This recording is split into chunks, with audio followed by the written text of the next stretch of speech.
Dis vir ons 'n groot voorreg om U vanmôre net te aanbid.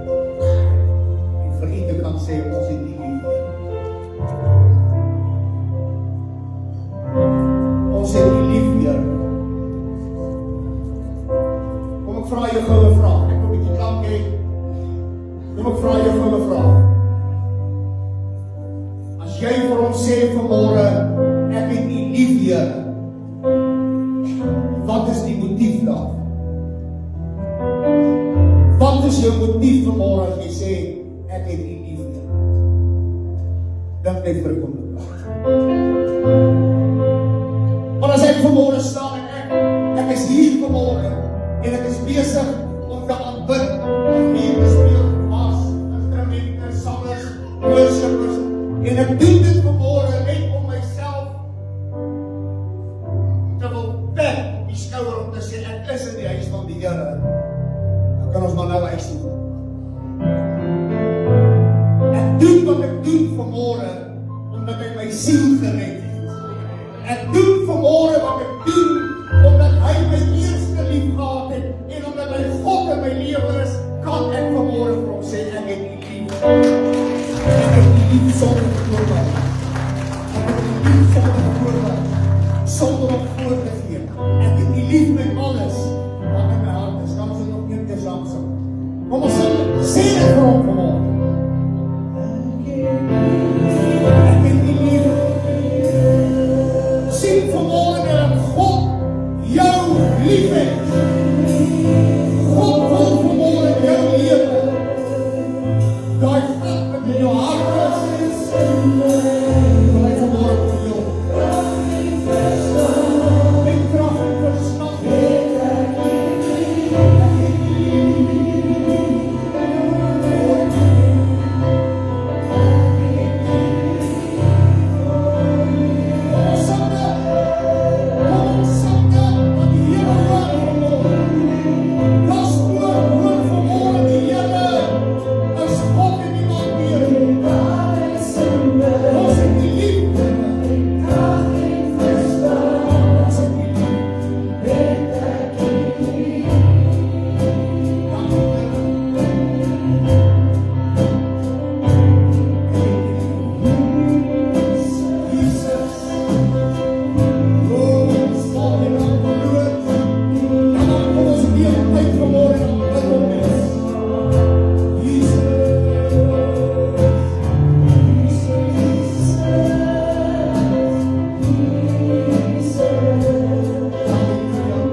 Terwyl ek na hulle luister, het dit vir my net geklink of daar nog 'n laag van indien hulle vanmôre saam met hierdie band is en die vocals net volume en impak kry, diepte kry.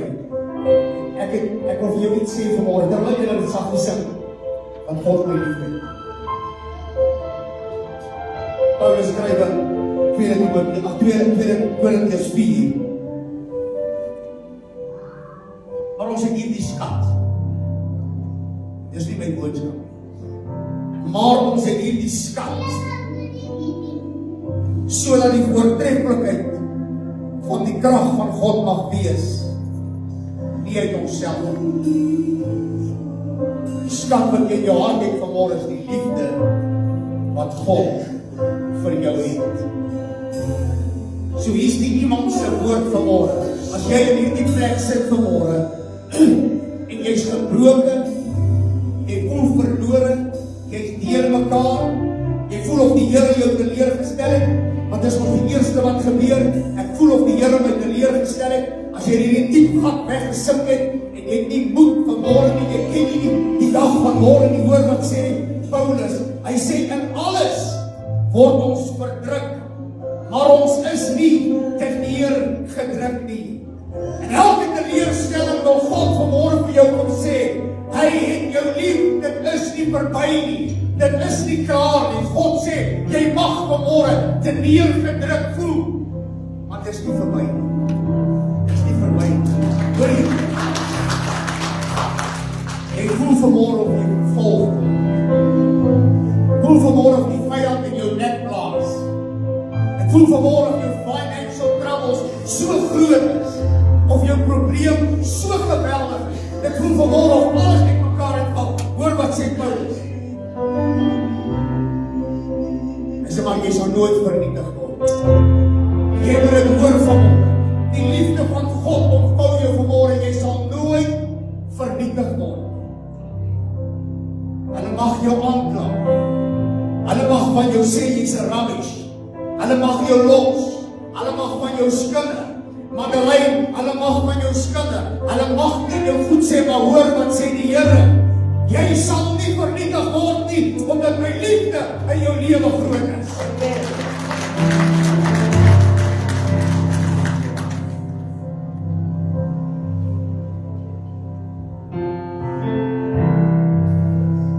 Dit lyk vir jou vanmôre.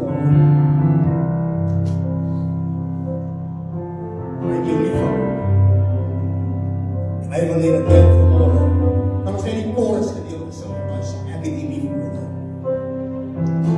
As hierdie woord van jou vanmôre toepassing is, dan sê jy vir hom,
Dankie dat ons vanmorgen in verkondig is.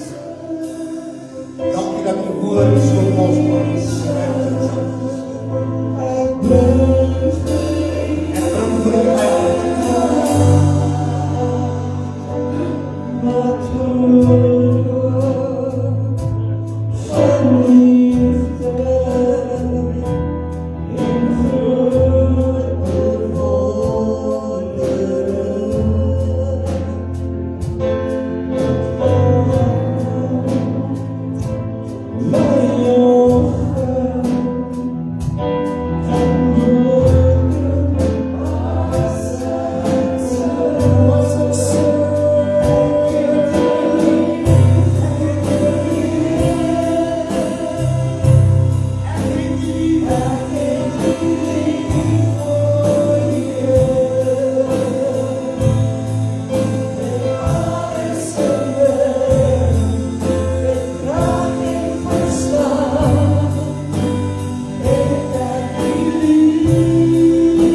oorgekyk. As jy vanmorgen voel dat ons vir jou moet bid, wil jy net jou hand opsteek en kom ons vir jou doen, ons bid vir jou. Miskien het jy nodig dat ons net saam met jou moet bid. As 'n kerk. Almal happy?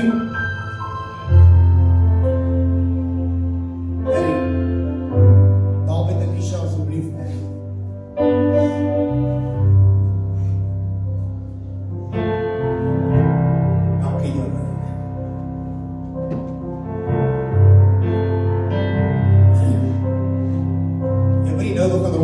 Ons gaan nou eers begin met die kerk. Jy moet nie nou begin met ons kyk. Dankie Vader. Dankie Here.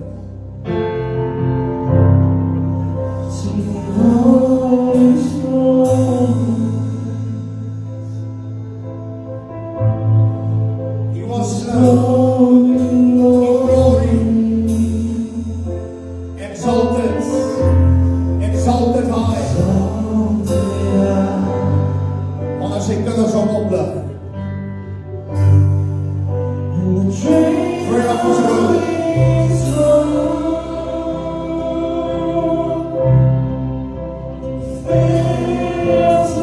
Fills the temple. The angels surround me.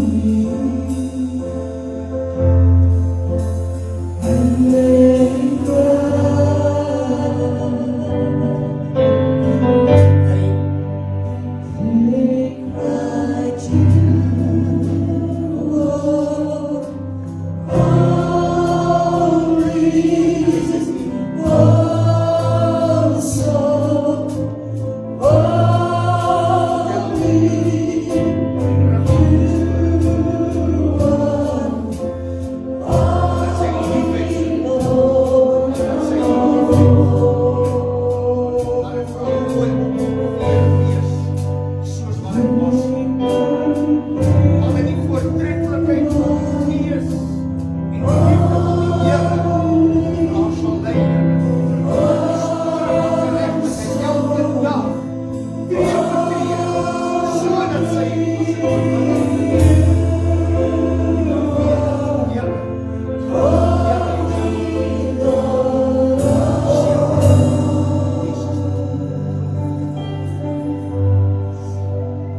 Halleluja.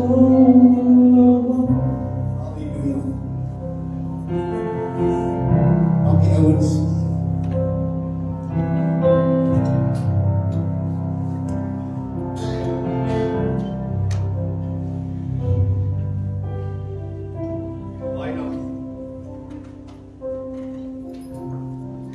Daarom gee ons nie moed op nie.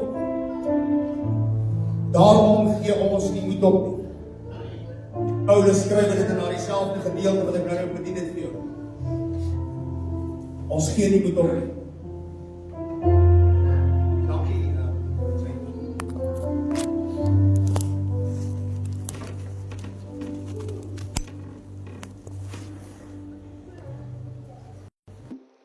Die Bybel sê in 'n oomblik en in 'n oogwink. In 'n oomblik en 'n oogwink sal jou swaar kry oorgesit word in 'n ewige heerlikheid. Dis wat die Here sê. Dankie ouens, dankie vir die musikante. Kom ons gee 'n lekker hande klap vir die Here vir hulle. Was maar 'n power handeklap. Ek bly ek het nie daar, ek's nie deel van daai ouens, want ek het sommer dadelik uitgestap as julle vir my so slegte handklap gegee het. Jeez, like, dankie. Kom ons doen dit net weer. Ja. Okay. Alright. Goeiemôre almal, hartlik welkom weer 'n keer in die huis van die Here en ons ouens wat aanlyn kyk, baie hartlik welkom vanmôre. Dis ons nagmaaloggend en die Here het eintlik klaar gedoen in ons midde vanmôre wat hy aan die kruis vir ons die voortreffelike werk gedoen het. Afgehandelde werk. Ons kan daarby niks voeg nie. Maar elke keer wanneer ons hom aanroep, dan het hy beloof, sal hy opdaag en hy sal ons kom help. Dankie dat jy hier is vanmôre en elkeen van ons besoekers is lekker om my groot vriende Johan en Christine ook vanmôre saam met ons te hê. Dis baie lekker om saam met julle te wees, julle saam met ons te wees. Kom asseblief weer. Hierna, wanneer jy sop gaan drink daar agter, gaan jy nie wegbly nie, jy gaan net weer terugkom. Hulle oortref hierdie meisies en girls met die sop. Ons praat met mekaar oor die laaste paar weke en ek wil vanmôre juis om hierdie nagmaaltafel wil ek weer bietjie daaroor bedien, so ek gaan nie baie lank stil staan nie. Ek wil met jou praat oor die tema stilte voor die storm. En ek dink ons het dit vanmôre al bietjie beleef van dat wanneer ons net stil raak voor die Here in ons aanbidding, dan kom die Here en hy daag op in ons lewe en God kom verbreek die bande en God kom verskuif die parallelle en hy breek die mure af. En hy breek skanse af en hy haal die skille van ons oë af en hy haal die was uit ons ore uit. Dis wat hy doen vir sy kinders. En elke storm behoort daar 'n terugstaan te wees, dat ek kan stil word om te weet dat ook binne in my omstandighede, daar binne-in is die Here. Ek hou vir jou voor Matteus 6 vers 9 en ek lees dit uit die nuwe lewende vertaling. Ek dink nie jy het dit nog gehoor nie. Dankie Christel, jy's so awesome. Ek het hierdie net na 5 vanmôre vrae gestuur. Toe sê ek, kry net vir my hier op die bord want daai Bybel is nog nie op die Bybelboek dink ek nie, op die foon nie. Ons bid hierdie gebed wanneer ons in die hospitaal lê. Ons bid in hierdie gebed wanneer ons nie weet wat ons bid nie. Ons bid hierdie gebed want dit is die modelgebed wat Jesus vir sy disippels geleer het. Lank voor die kruis. Ons bid dit want ons weet, die inhoud hiervan gee vir ons nie net empatie nie, maar dit is ons vaste fondasie om te weet, dat ons weet dat die Here is altyd by ons, en sonder hom is ons niks nie. Kom ek lees, ons Vader, wat in die hemel is, mag mense met die grootste respek van u praat. Ja, okay, hold jou horses, jy ken hom nou anders. Ons Vader wat in die hemel is, laat u naam, okay, yes, nee, nou is julle baie Christelik. Okay, wees nou 'n bietjie vir 'n rukkie net onchristelik en luister net na hom wat ek vir jou gee. Mag die mense met die grootste respek van u praat. en u so eer. Mag u as koning oor almal heers. Mag u wil oral gehoorsaam word en gedoen word, hier op die aarde, net soos in die hemel. Sorg asseblief vir ons met dit wat ons elke dag nodig het. Is dit nie mooi nie? Ou vertaling gee ons daaglikse brood. Sorg vir ons asseblief met wat ons elke dag nodig het. Vergewe ons ook asseblief waar ons verkeerd opgetree het, net soos ander ons vergewe, net soos ons ander vergewe wat verkeerd teenoor ons opgetree het. Stel ons asseblief nie bloot aan allerlei versoekings nie, maar hou ons veilig uit die hand van die bose, want aan U behoort die koninkryk en die krag en die heerlikheid tot in ewigheid. Amen. Is dit nie mooi nie? Hoe kan jy dit nie wil bid nie? Hoe kan jy nie op hierdie gebed wil teer vir 1 uur en 2 ure lang om hierdie gebed te bid uit die diepste van jou hart om te sê, Here, dis die begeerte van my lewe nie. En dit is immers wat hy aan die kruis vir ons kom doen het. Hierdie hele Onse Vader gebed in een woord vasgevang, naamlik by die kruis. Die kruis roep hierdie Onse Vader oor ons lewens uit. Maar dan spring ek gou na 'n sprong toe. Ook so bietjie voor die kruis, Lukas 22 vers 39. En toe die ete klaar was, ek lees dit vir julle uit boodskapvertaling, en toe die ete klaar was, het Jesus opgestaan en oudergewoonte weer na die Olyfberg toe gestap. Dit is Getsemane. Getsemane was die tuin aan die Olyfberg. So ook saam met sy disippels, daar aangekom sê hy vir hulle, julle moet ernstig bid, dat julle nie in versoeking beland en teen God sondig nie. Jesus het toe 'n end van hulle af weggestap, omtrent so ver as dit 'n mens met 'n klip kan gooi. En daar het sy knieë gebuig, neergeval en gebid. Hoor die gebed. My Vader, kan U nie asseblief U planne verander, sodat ek nie meer die pad wat vir my voorlê hoef te loop nie. Ken jy, is dit bekend? Ken jy dit? Ons vra dit maklik, Here, help my dat ek nie hier moet wees waar ek vandag is nie. Help my dat ek nie hier moet stap nie. Is daar nie dalk 'n ander uitweg nie? Vra Jesus nou. Ek probeer nie nou self allerhande planne maak nie. Maak U die planne en ek val daarby in. En terwyl Jesus nog bid, het daar 'n engel na hom toe gekom en hom krag gegee vir alles wat op hom wag. En Jesus was nou so geweldig in 'n stryd gewikkeld, dat hy so ernstig gebid het, dat hy later papnat was van die sweet, en dit het soos bloeddruppels van hom afgeloop en op die grond geval. Toe Jesus klaar gebid het, het hy opgestaan en teruggestap na sy disippels toe, en hulle almal aan die slaap gevang. In die stilte voor jou storm beteken dit net eintlik, daar gaan iets gebeur waaroor jy nie kan beheer hê nie, waaroor jy nie sal kan beheer uitoefen nie. In die stilte van die storm beteken, daar moet 'n plaas in ons lewens kom, ten spyte van wat na ons toe wil aankom, sodat ons die krag en die vermoë het om die storm te kan aanvat. En dit is nie wat ons sien in die tuin van Getsemane gebeur nie. Jesus het geweet. Hy het geweet daar's 'n storm om sy kop wat los is.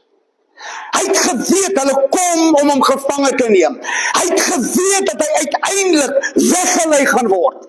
Hy het geweet dat hy uiteindelik voor 'n klomp mense gestaan kom, wat hom uiteindelik gaan hoon en spot, en uiteindelik gaan hulle hom aan die kruis vasnaal. Hy het dit geweet. En daarom het hy 'n plek gemaak van stilte voor die storm. Getsemane kan beskryf word as die plek van die oliepers, waar hulle dan hierdie olyfolie wat gebruik word om mense te salf mee uitgepers het. Maar Getsemane is ook die plek waar Christus in 'n stilte kom wag het voor die storm om sy lewe sou woed. Dit was juis in die stilte wat hy gebid het, Vader, is daar nie 'n ander manier wat ons kan werk sodat ek nie hierdie pad hoef te stap nie.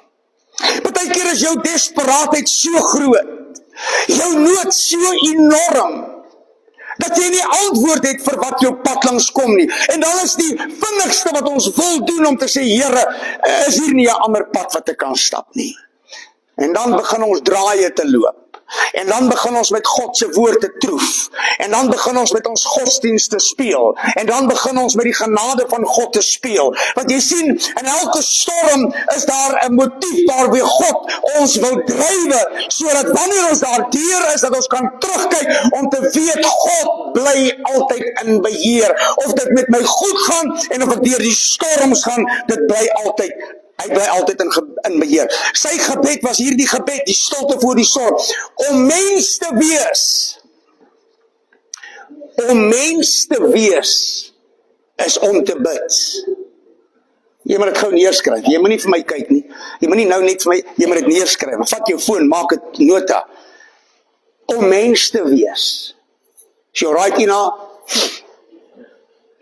Here, gee vir Ina asem, nou in hierdie oomblik, terwyl ons dit bid, want ons gebed is die asem van ons mens wees. Gee vir haar eie asem, Here.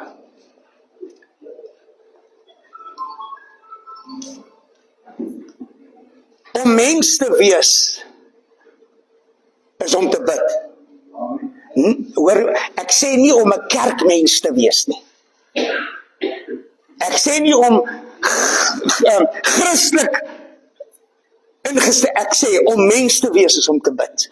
Want Jesus, alhoewel hy God was in die tuin van Getsemane, was hy ook mens. En as mens het hy kom bid om te sê, Vader, help my. As mens het hy kom vra, ek kan nie. As mens het hy nie dalk geweet en gesien, maar as mens kom hy en hy bid. Want dit is vir mense soos ek en jy, wanneer die kruis 'n reality in my lewe word, dat ek sonder om op te hou, aan te hou, by God aan te klop, om met hom te praat, te bid, te weet, te glo dat God het die antwoord vir alles. Ons behoort aan hom. Ons lewe in 'n verhouding met God wat ons uitnooi om in 'n intieme verhouding met hom te staan. Luister, die kruis vir baie mense by Golgotha was van verbygaande aard. Baie mense het by Golgotha net verbygestap.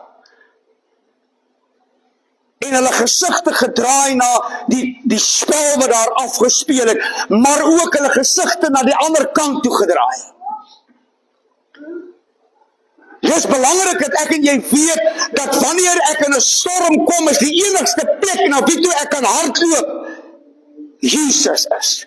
En die enigste manier hoe ek daarby hom kan uitkom, is in 'n gebed met hom te staan om te sê, Here, ek verstaan nie die pad nie, ek weet nie wat my pad langs gaan kom nie, maar ek weet, U het die antwoord. Dit loop my om in 'n intieme verhouding, onthou jy die eerste reeks wat ek gebring het oor gebed, 'n gedissiplineerde verhouding met God te lewe. Kinders wat nie bid nie, kinders van die Here wat nie bid nie, is ongedissiplineerd.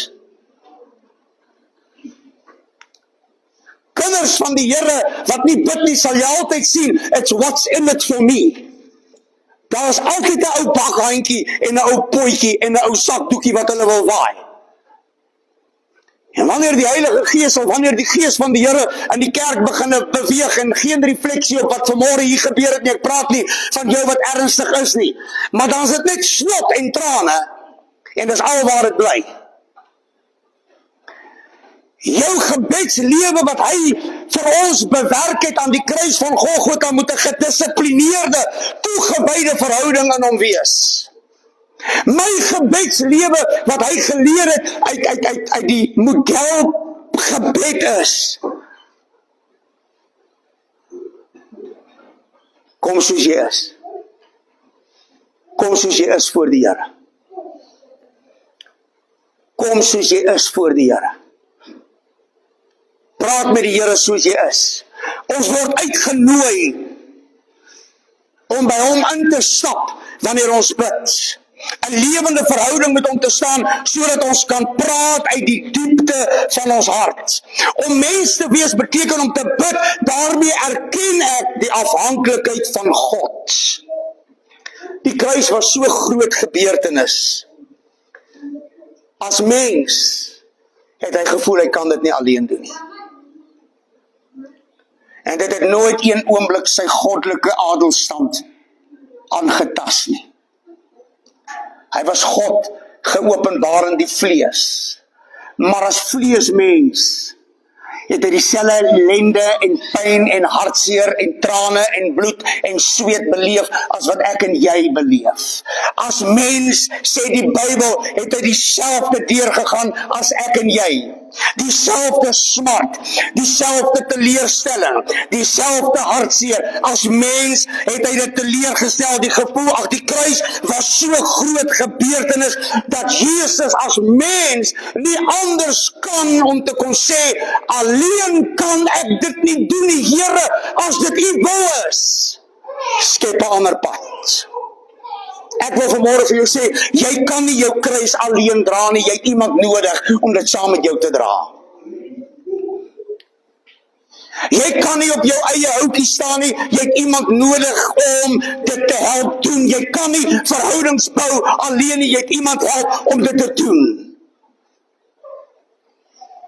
Jy het iemand nodig. En net so tipies as ons mens is, verraai, verloon en draai sy disippels hulle rug op hom. Ons praat oor die nagmaal vanmôre, ons praat oor die stilte in die storm, ons praat oor mense wat naby ons is, ons praat oor ons gedissiplineerde gebedskapasiteit. Mense het die vermoë om mense net teleur te stel. En Jesus ervaar dit eerstehands as mens. Jy het dit ook seker al ervaar. Sy naby vriende, Petrus en Johannes, stel hom te leer, hoor sy gebed, my Vader, kan U nie asseblief U planne verander, sodat ek nie meer die pad hoef te stap, wat vir my voor gelê is nie. Is daar nie dalk 'n ander uitweg nie? Ek wil nou nie probeer om my eie planne te maak, sê hy nie. Maak U die planne, ek sal daarby inval. Die kruis maak dit moontlik dat ek met hom kan praat in al my omstandighede en hom alles kan vertel wat in my lewe en in my hart en in my verhouding, by my werk, by my kinders, waar ook al kan aangaan. Ons praat oor gebed, dit is die hartklop van die lewe.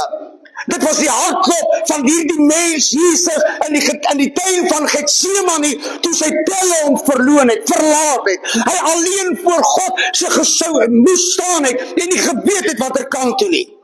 Hy geweet het, binne enkele minute van nou af, gaan die een wat langs hom aan die tafel gesit het, en met hom gepraat het, asof daar niks fout was nie, gaan saam met die soldate aankom, om hom te gesel. Hy het dit geweet, en hom weggevat. Dit was sy hartklop gewees, daar in die tuin. Dit was sy hartklop om te praat met sy pa in die tuin. Dit het vir hom die asem gegee om die plan uit te voer wat God vir hom het. Jou gebed gee vir jou die asem om die pad voluit saam met God te loop. Jou gebed gee vir jou die asem om die pad saam met God te loop. Geen gebed, geen asem. Die mens sterwe sonder daar suurstof in sy longe is. Mense gaan verlore omdat hulle rug op God draai, omdat hulle nie bid nie. Daar is tye wat jy weet, wat jy gaan weet, dat jy weet, die enigste uitweg nou is, was ons nie al almal daar nie, om te bid.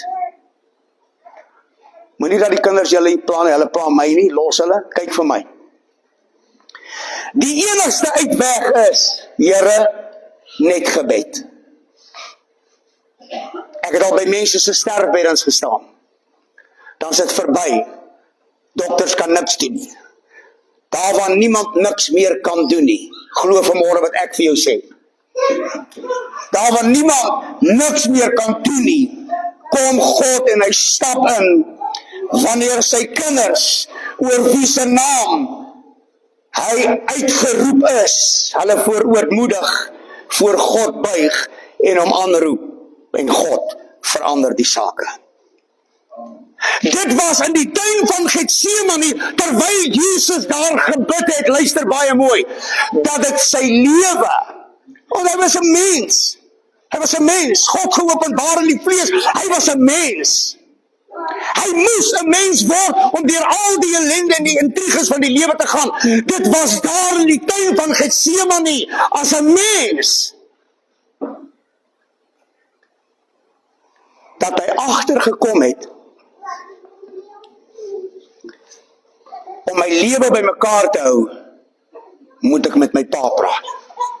Jy moet vanmôre besef dat gebed hou jou lewe bymekaar. Dit het tyd geword dat ons meer as ooit tevore baie ernstig met die koning elke dag van ons lewe moet begin gesels.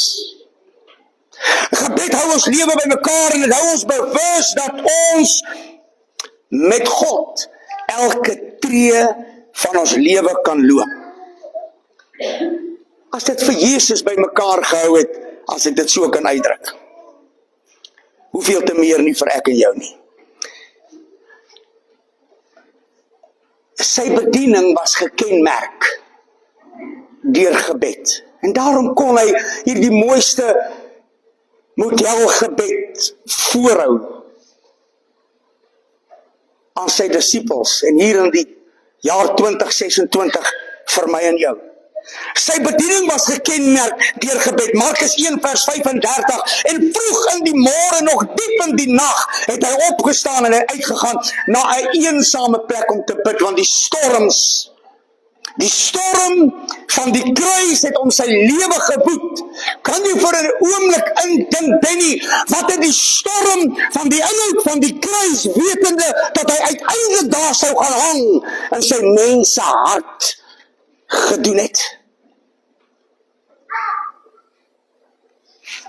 Maar hy sê, Here, maak U die planne, ek sal daarby hou. So geweldig was hierdie vrees vir die storm, as ons dit in menslike terme kan uitdruk, dat hy 'n gebedskapasiteit en 'n intimiteit en 'n asemhaling by mekaar hou met sy Vader geskep het, dat hy vroeg in die môre, diep in die nag opgestaan het om te gaan bid. Wanneer hy die slegte ervarings en nuus beleef het van mense in dorpe en in plekke wie hy bedien het. Gaan lees jou Bybel. Hy's male sonder tal op plekke weggejaag. Hy's male sonder tal gehoon en gespot. Hy's male sonder tal deur sy eie disippels teleurgestel. Ten spyte van elke wonderwerk wat God gedoen het, of wat hy gedoen het toe hy op aarde was, is hy teleurgestel as die slegte ervarings en die nuus na hom toe gekom het. Matteus 14 vers 13. Het hy in 'n skuit geklim in hierdie spesifieke geval, daarvan aan weggegaan om op 'n afgeleë plek te wees en te bid. Partykeer is ons afgeleë plek, daai klein wit plekkie in ons huis. You know where I'm going? Daar hang gewoonlik so wit stukkie papier daar op 'n rolletjie. Ja, daai plek. Ja. Gewoonlik is dit die plekkie van, en broer, daar gaat dit ook net so, blub, en as dit oor is, en dan die papier ook geslaan, dan gaan ek weer. Die stryd word swaar, en daar's nie uitkoms nie. Matteus 26 vers 36.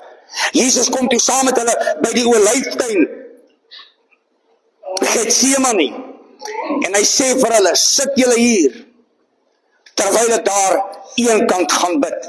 En ek het nou vir jou gelees, Lukas 22, in sy stryd en in sy ellende word dit so swaar dat sy sweet, soos bloeddruppels geword het.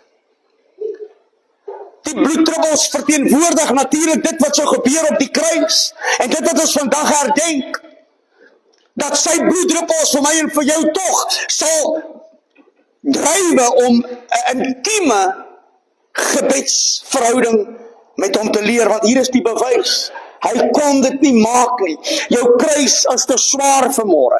Jy voel of dit jy is wat die kruis dra. Jy behoort dit nie te dra nie, dink jy, maar tog dra jy dit. Jy voel vanmôre, dit is net nie vir my nie, dit is net te erg op my skouers. Toe die sonde van die wêreld op hom geval het, toe besef hy weer eens om mens te wees is om te bid. En aan die stilte voor die storm, terwyl hy gebid het die grootste wonderwerk van alles. Jy sien, ons bid, en ons verwag dat die soutpot en die suikerpot en die koffiepot en die teesakkies moet blom. Ons bid partykeer vir 'n konstondige antwoord. Ons bid partykeer vir 'n nou antwoord. Terwyl Getsemane leer, dit was nie 'n nou antwoord nie. Dis nie 'n nou antwoord nie. Daar's 'n storm wat gaan woed oor jou lewe. Jy sal partykeer maar jou kruis moet opneem, sê die Bybel. Jy sal partykeer net die kruis moet opneem om te weet die enigste uitweg is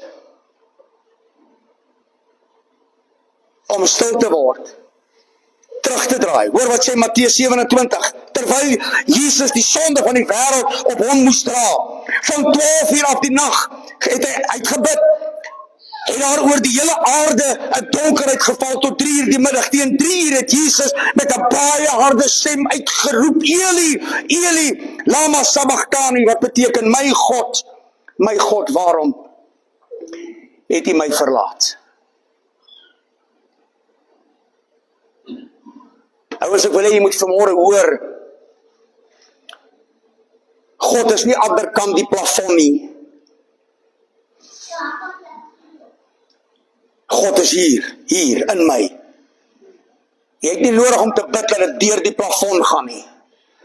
Die oomblik wanneer jy met 'n goeie gesindheid en daardie vasmaak bid dat God is en 'n beloner is van die wat hom soek, kom stap hy in die arena van jou lewe en in God begin om 'n wonderwerk in jou lewe te doen. Eli, Eli, lama sabachthani, my God, waarom het U my verlaat? En sy mens is hy so desperaat dat hy met God dit vra, maar die uitkoms is so geweldig groot. Die wonderwerk is so groot in 'n oomblik. Toe hy sterwe en toe hy graf toe gaan. En in 'n oomblik toe hulle die grafsteen wegrol en hulle vind niks binne in die graf nie. En toe hy aan sy disippels verskyn en weer in 'n volgende moment toe hy opgevaar het na die hemel toe, die oomblik toe hy opgevaar het terug na sy hemelse woning, het sy disippels geweet, ons moet nou in 'n diep afhanklike verhouding met hom leef. God is nie in 'n menslike hoedanigheid sigbaar nie. God is nie tasbaar soos dat ek en jy mekaar se hande sal vat en sal bid nie. God is gees, sê Johannes 4:24. En die wat hom aanbid, moet hom in gees en in waarheid aanbid. Jy moet 'n diep, intieme, gedissiplineerde, saamvat, asemhaal, gebedskapasiteit beoefen, sodat jy God in die riem deur die Heilige Gees in jou gebed kan ervaar en weet dat jy weet, by jou, hy is op jou werk, hy is by jou kar, agter jou stuurwiel, hy is saam met jou, oral waar jy gaan, op elke plek, is die Here. Jy moet dit begin bid. Jy moet begin verstaan, net soos wat hy opgevaar het met sy disippels en skielik nie meer is nie. Is die enigste manier hoe die kerk hom kan aanvaar. Die wat op die Here wag. Ek dink is Jesaja 49. Die wat op die Here wag, kry nuwe krag. Ek kan hom nie sien nie, maar ek ervaar hom. Ek sien hom nie langs my loop nie, maar hy sê ek is saam met jou al die pad. Ek sien hom nie wanneer hy die genesing doen nie, maar hy sê ek beloof, deur sy wonde het daar genesing gekom. Ek sien hom nie wanneer hy die gebroke van hart genees nie, maar hy sê dat hy sal blydskap gee wanneer daar droefheid is oor sy kinders se lewe. Jy sien al wat ons moet doen, Handelinge 1:14. Ons moet net almal saam aanhou bid.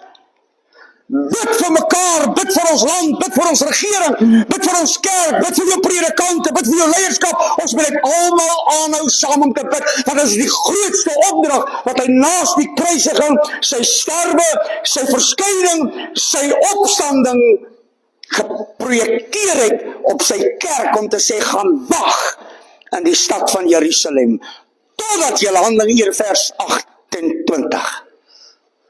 1:8. Totdat julle almal met krag. No power, no hour.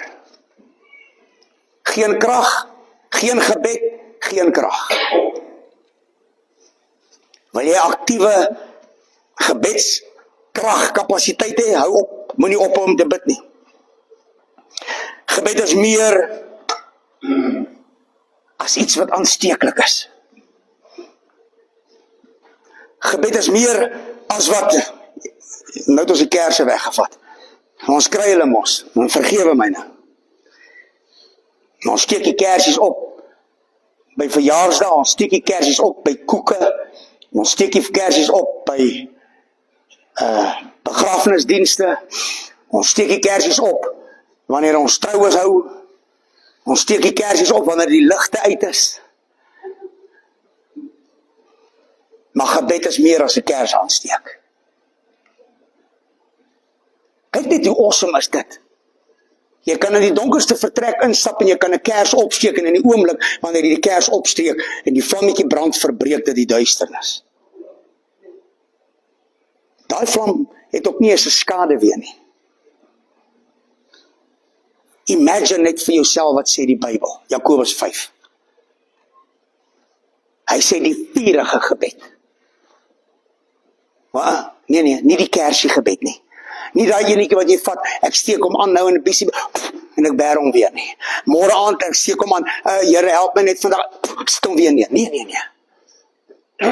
Die vurige gebed van die regverdige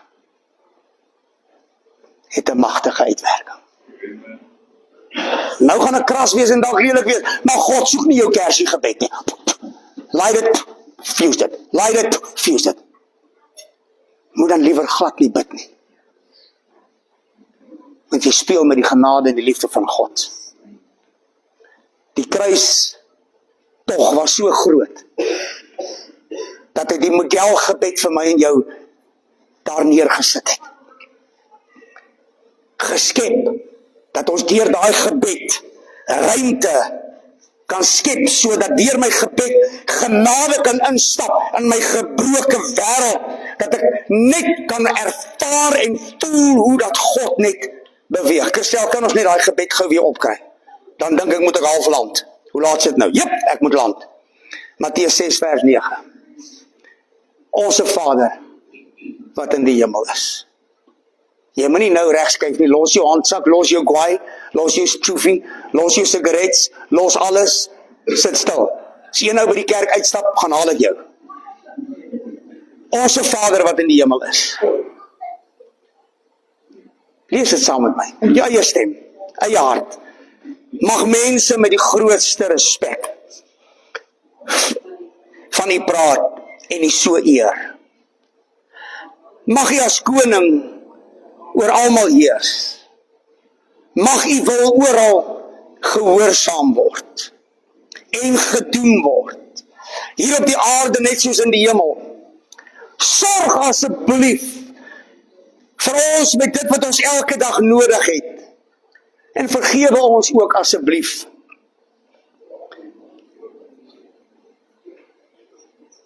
Ek hoor jou. Nou is julle die mekaar, julle die trend verloor. Sorg asseblief vir ons met dit wat ons elke dag nodig het. Vergewe ons ook asseblief waar ons verkeerd opgetree het. Net soos ander ons vergewe. Kom ons sê dit weer. Net soos ander ons vergewe wat verkeerd teenoor ons opgetree het.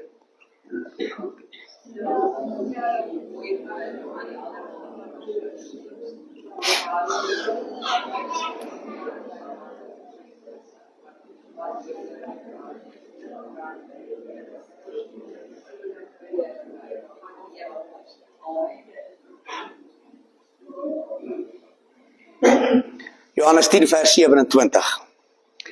My skape, as jy nou sy skapie is, Christopher, wat beteken daai nou weer?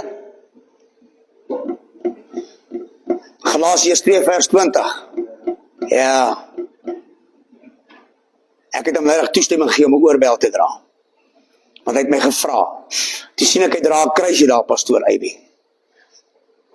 Toe sê ek van, but you have to align your life, jy moet jou lewe align. Dra die oorbel, maar dat die oorbel vir jou getuie wees. Galasiërs 2 vers 20, ek lewe nie meer nie, maar Christus leef in my. En die lewe wat ek nou lewe, leef ek nie uit myself uit nie, maar ek leef dit vir hom, wat my so lief gehad het en my kom red het. 10:27 van Johannes, dit was net so inset vir jou, om jou te bemoedig, Christopher. My skape herken ek, en hulle luister na my stem. Ek ken hulle, en hulle volg my. Onse Vader, wat in die hemel is. Jy moet vanmorgen weet wanneer jy bid. Ek sê, wanneer jy bid. Sê gou agter my aan, wanneer ek bid. Wanneer ek bid, dan hoor die Here my stem. Jy praat nie met jou bankbestuurder nie, jy praat nie met 'n finansiële organisasie om 'n nuwe verband op jou huis of 'n kar te wil koop nie. Wanneer jy bid, sê die Here, hoor hy jou stem. Ek wil jou uitnooi met 'n noia.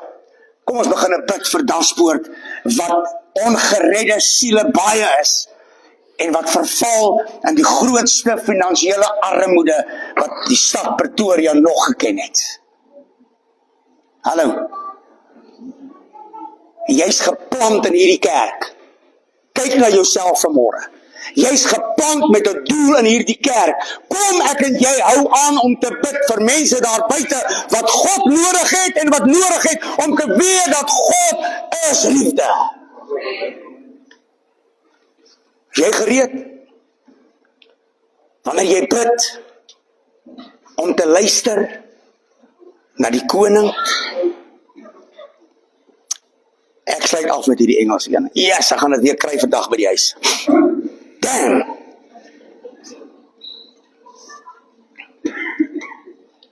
Matteus 6 vers 6. Kan ek die ouens vra of ek kom help met die tafel? Pastoor Eyrie, baie dankie. Harry, gaan jy help bedien? Waar's Andrei? Is jy alright? Wil jy bedien? Kan ek vir jou vra? François? Right. Pastoor Eyrie, dankie. Terwyl jy soontoe kom, luister jy. Jy gaan nêrens heen nie, waar jy loop, jy sit doodstil. Maar hulle is skop hulle enkels af as hulle by die deur uitgaan. Is nou besig met die koning se goed. Ja, luister. Matteus 6 vers 6. Ek praat met jou oor daai stilte in jou storm. Kyk gou vir my. Kyk vir my, los hulle. Hulle is groot genoeg om die tafel self af te dek. This is what I want you to do. Find a quiet, secluded place so you won't be tempted to role play before God. Samantha, if this was a role play, the power of God would have never been invested in your life. Couldn't be. Because it was all then make-believe. You open the papers and you see every nice picture on the TV, every nice show and every nice movies or movie reel. But make-believe. Maar Jesus Christus is gister, vandag, môre, tot in alle ewigheid. He don't want your role play. He wants you seriously, earnestly, praying so that the good can come forth. Hoor wat sê hy? Just be there as simple and honestly as you can imagine. The focus will shift from you to God and you will begin to sense His grace. Wanneer jy opdaag om te bid, wanneer jy opdaag om te bid, stel God die magte van die hemele vry om jou te kom losmaak. Kan ek voordat hulle na die nagmaal toe gaan? Hier is iets vir julle ouens. Ek sê, wanneer jy opdaag in gebed, stel die Here die volgende vry. En dan gaan ons nagmaal toe. En gaan met hierdie gedagte nagmaal toe en wat pastoor Eybie gaan bedien.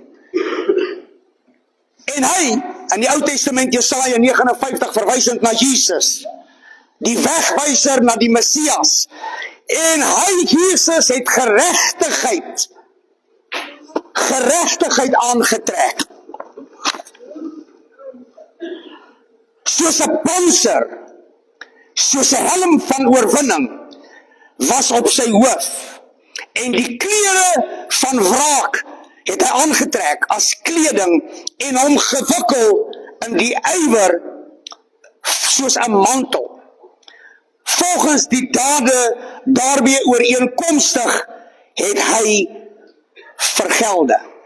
Sy grimmigheid aan sy teenstanders vergelde en aan sy vyande vergelding gebring.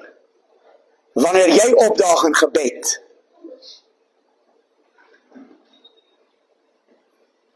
word hy jou panser, word hy jou skild. Efesiërs 6 vers 4, hallo, is jy daar? Word hy jou geloof, word hy jou krag, word hy jou sterkte. In die stilte van jou storm het jy nodig om te weet, wanneer jy bid, daag God op met die antwoord. Die antwoord vir jou probleem. Hy het dit reeds vanmôre begin doen terwyl ons aanbid het. Baie dankie ouens.